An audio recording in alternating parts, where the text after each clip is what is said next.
Tonight, Broken Hill's tourism numbers down last year, but local operators say a revival is coming. And new reforms introduced for South Australia's local government sector. From our 7 Spencer Golf Studios, your nightly news with John Hunt begins now. Good evening, thanks for your company. Last year's tourism statistics have been released for Broken Hill, showing a decline in both visitor numbers and spending. But many local businesses say they've never been busier, even recruiting extra staff. Look down any street in Broken Hill and it's almost impossible not to see a caravan or interstate number plate.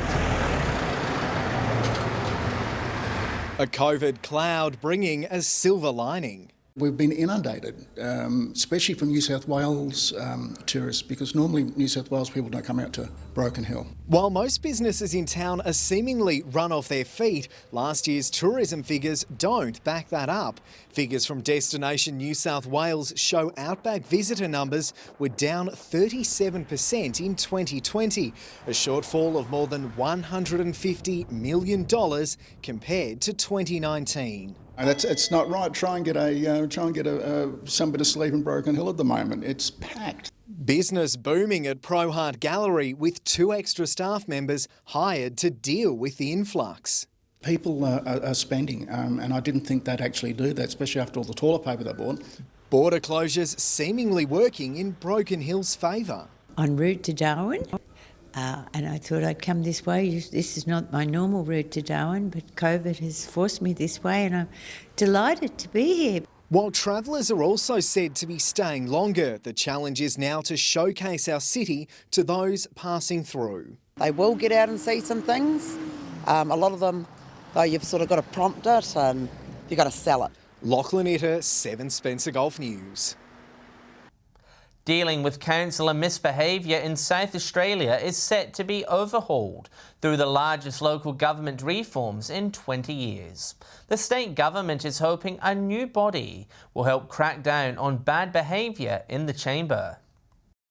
It's the crackdown on misconduct at our closest level of government. The state government passing major reform to make local councillors more accountable for their behaviour. An independent behaviour standards panel will be established to handle the most serious of complaints against elected officials. Bad behaviour, being unruly and disruptive, are matters that can be sent to a new panel. A new framework will also be set up for councils to deal with less serious incidents at a local level.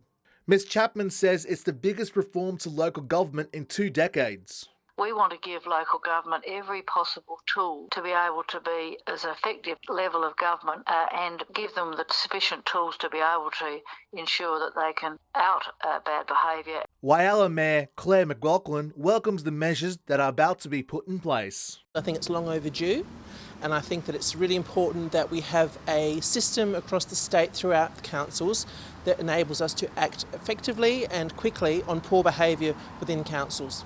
She says it's important that residents and ratepayers have trust in those elected to the council. Poor behaviour within councils is not acceptable. There needs to be a level of respect towards each other in a council situation. The bill is expected to be signed by the Governor in the next few days.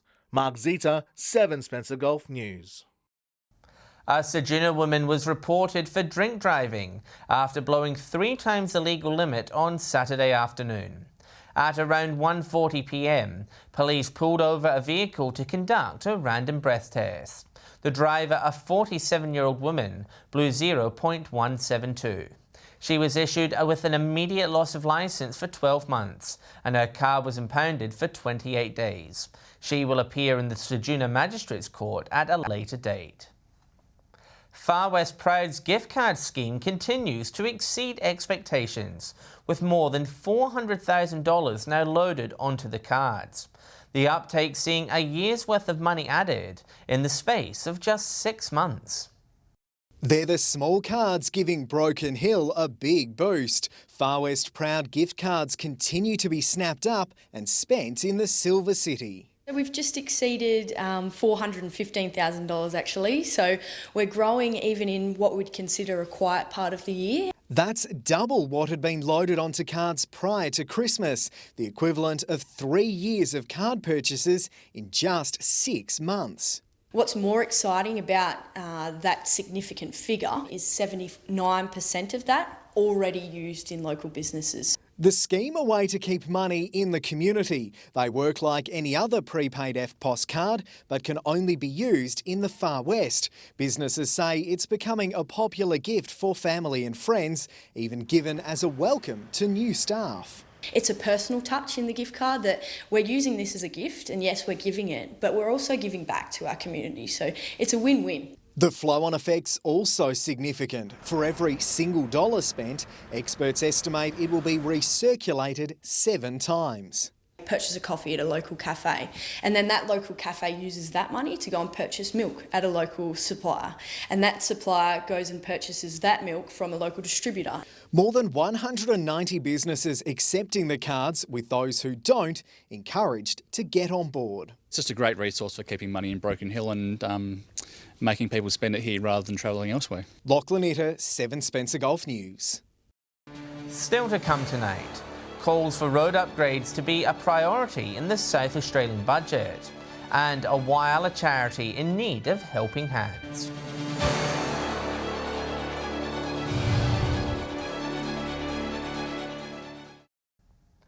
Welcome back.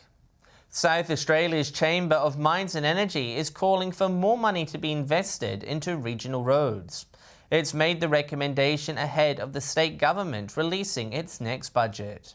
Getting on top of backlogs in road maintenance and improving safety are among their top priorities. The group says South Australia's highway network is critical for the operation of the resource industry, with modern roads a necessity. A 2019 infrastructure audit found around $750 million of work is currently backlogged. With the coronavirus pandemic putting pressure on family budgets, a local charity is asking for more help to provide a vital service. Food Bank Whyalla is predicting more families will need their support over the next few months. A vital community service in need of help. Food Bank Whyalla asking for volunteers to help distribute food to those who are struggling. As the coronavirus pandemic affects family budgets, more people than ever are now seeking help from the food bank. So we're actually needing around 30 volunteers in order to keep our operations running smoothly. At the moment, we've probably got about 15 volunteers. More than 300,000 meals have been given away to families across the region in the past 12 months, with demand only getting higher. With COVID payments ceasing, we've definitely seen a lot more new faces here than we have in the past. For volunteers like Jeff Cook, the satisfaction of giving back to the community motivates him to pitch in. There are plenty of people out there who are in need of assistance, and it's good to help them. Those people out there, there's some real strugglers in our cities. He's calling for anyone with spare time to put their hand up and help those less fortunate. If there's anybody out there looking for something to do, they've got some spare time, I think we're always looking for extra volunteers. Look, it's all about helping your community out. For more information on how to volunteer, visit Food Bank South Australia's website. Mark Zita, 7 Spencer Golf News. And the Eyre Peninsula Community Foundation is putting the call out for donations, asking locals to support them. With the coronavirus pandemic hurting their finances, the group says its ability to assist organisations could be hampered. A foundation that does so much for the region, now in need of the community's help. What we're trying to do is just make life sustainable for those community groups so that everybody can have their opportunity to participate in their community. The Eyre Peninsula Community Foundation is seeking donations from the public before tax time on June 30. So we're inviting people to make that decision to donate into our corpus, and they'll see that benefit come back into right across the EP. They'll see that benefit coming back forever once that's done. Rob says it is an opportunity for locals to make a lasting positive impact on the region. Community groups and community clubs they're just so important in our local communities. It's where people get to socialise, it's where people can belong. The foundation has helped many groups throughout the area, including the Eyre Peninsula Home Hospice Service. Donations can be made in a number of ways, including visiting the book bazaar and purchasing a pre-loved read from the volunteers. We've helped the writing for the disabled children. We help a whole range of organisations. It really depends on who presents and where we think we can make the biggest difference to the local community groups. For more information about donating or working with the foundation, contact the office on 0400 685 520. Dylan Smith, 7 Spencer Gulf News. An electrical fault is believed to have caused a fire that destroyed a vehicle in Port Lincoln over the weekend. MFS crews were called to the car fire on Vigar Street at around 10 p.m. on Saturday night. 2 MFS appliances and 8 firefighters responded. On arrival, the crews found the vehicle fully engulfed in flames. Firefighters managed to extinguish the blaze in around 15 minutes. However, the vehicle was destroyed in the fire. Stay with us. Broken Hill movie buffs looking to break a world record. And we will have all the action from a busy long weekend of local footy.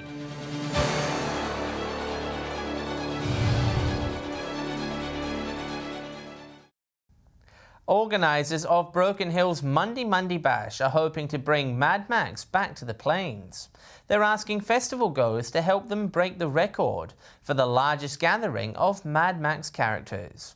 The record currently stands at 2,500 participants. For the record to be valid, there's some requirements there, so we've chosen, there's 9 different Mad Max characters, so you can dress up as one of either 9 characters. It may not be the only one broken in the city.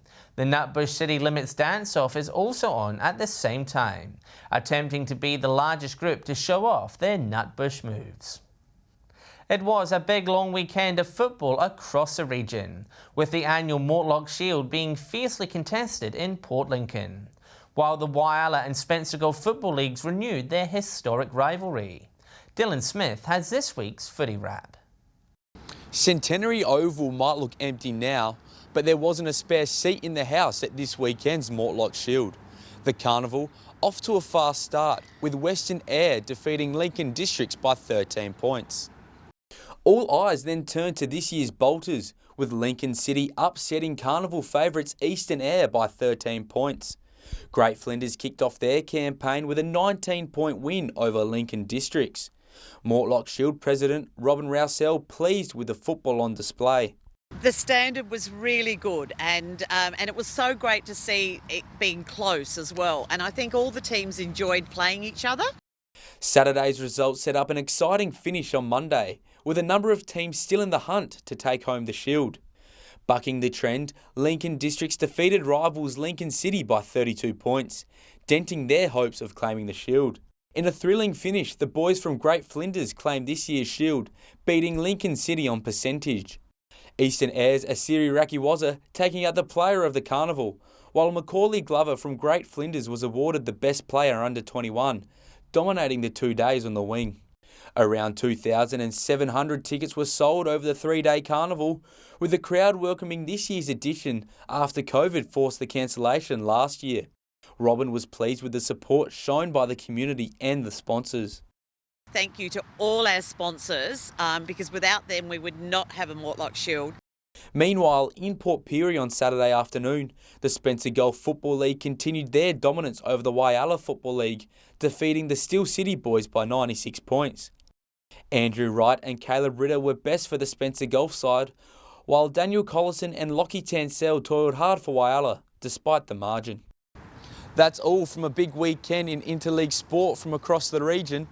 The regular season gets back underway this Saturday. Time now to take a look at how prices are shaping up at the Bowser for those needing to top up the tank after a busy long weekend. With all the details on what you can expect to pay, here's Lachlan Etter with Fuel Watch. The gradual price increases we've become accustomed to over recent months are continuing again this week, starting with a look at unleaded, and you can see what I mean. Almost everywhere has gone up, but nowhere by more than a cent. Whyalla has seen the biggest increase, that's exactly 1 cent to $1.41 a litre, putting it around the middle of the road price-wise. You'll also pay that amount in Kadina. Port Augusta up to $1.44 a litre. No surprises that Port Pirie is once again the cheapest option at $1.38. Equally unsurprising, Broken Hill is the most expensive town to fill the tank in our region at $1.47, but with the smallest increase compared to last week. Port Lincoln is unchanged at $1.43 a litre, also putting it at the higher end of the spectrum. Adelaide is very close to the bottom of the fuel cycle at $1.27 a litre. Its expected prices will jump in the next day or two, so getting quick. Over to diesel now, where it's the same story with lots of small increases, but they're even less noticeable than unleaded. Port Augusta, the priciest centre in the Spencer Gulf, where you'll pay $1.42 a litre. Port Lincoln and Whyalla not too far behind, both $1.39. Broken Hill unchanged and still the most expensive at $1.48 a litre. Port Pirie unchanged and the cheapest, $1.35 there. Kadina splitting the difference up to $1.36 this week. Diesel is also slightly up in Adelaide, and there is a lot of variation in prices across the city, so be sure to check online and shop around before filling up. Finally to Autogas, and yet again smooth sailing and nothing really of note. Port Pirie is our only town where things have changed, but only by 0.2 of a cent. Drivers there paying just under 95 cents a litre. Prices in the Big Smoke up slightly too, but nothing to panic about, 93 cents in Adelaide. Port Lincoln remains the priciest place at 99 cents. Whyalla and Broken Hill continue to be the better options. Remember that these prices are the regional averages and do not reflect any one particular outlet. And if you do spot unleaded, diesel or auto gas cheaper, be sure to let us know on our Facebook page. Stay with us after the break. I will have all the latest weather details for the rest of the week. That's coming up next on 7 Spencer Gulf News.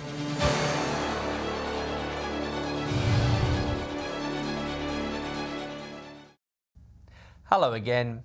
Whyalla residents who have had a busy long weekend are being reminded about a free service that will help with their clean out. The City Council says it offers a once-a-year hard waste pickup from the curbside. Large items such as fridges, freezers, furnitures and other items that can't be placed in the normal waste bin will be collected and disposed of. For more information on this service, visit the Council's website. Time now for a look at the weather, and Alex Sykes is away again, so I will be taking you through it. And it was another cool and wintry day across most of the region, with showers in most parts. Port Pirie, Port Augusta and Port Lincoln all reached a high of 19. Whyalla was 18. Showers and 17 in Kadina. Adelaide also saw some showers, 19 there as well. Coober Pedy, on the other hand, had the region's best weather today, mostly sunny and 21 degrees. And Broken Hill was sunny and 18. Taking a look at the satellite image now, the cloud you can see there is moving across southern parts of South Australia, along with a low and cold front, all of which are generating a few showers and some thunderstorms. Skies are at their clearest in the north and west, under a band of high pressure and drier air mass. Moving on to tomorrow's weather outlook now, and we'll start as always with the Gulf waters. Winds will start the day north to northwest, reaching 15 knots, but by the evening that will increase to 20 to 25 knots south of Cow to Wallaroo. Seas below 1 metre during the day, rising to 2 metres by the evening, with the swell south to southwest also below 1 metre. Turning to the forecast now, and we'll start in the west. Port Lincoln is looking at having a few showers tomorrow with a top of 17. It will be partly cloudy in Cleve with the mercury reaching 16, and Woodner can expect the odd shower reaching 17. Heading further north now, Whyalla will be partly cloudy and 17 degrees. Similar conditions in the Jewel of the North. However, Kadina will be cool and wet, a few showers and 16 there. And over in the east, showers and 16 forecast for Port Pirie. Clare will be dry but chilly, reaching just 12 degrees. And Broken Hill will be dry and partly cloudy, hitting a top of 16. Taking a look further through the week now, and we'll start with Thursday. A few showers in Whyalla and Port Augusta, both reaching 18 degrees. Port Pirie will be 16 with some showers. If you're heading to the capital, pack a coat and umbrella. Cooper Pedy will be dry in 18, Broken Hill partly cloudy and 16. Looking at Friday now, and it's a bit of a mixed bag. Broken Hill reaching just 13, Port Lincoln showers and 15 degrees. 16 the top forecast for Port Augusta with a partly cloudy day there. Kadina dry in 15, while Adelaide will reach a top of 15 with the odd shower predicted. Those showers should clear by Saturday, but it will still be cool in most parts. 7 towns and cities in our region will reach 15 degrees. Broken Hill will again only have a high of 13, and Kadina will be partly cloudy with a top of 14 degrees predicted there. And that's the local news this Thursday evening. Thanks for joining us. I'll have updates later, and we will be back tomorrow night at 7 p.m. here on 7/2. Until then, enjoy the rest of your evening. Good night.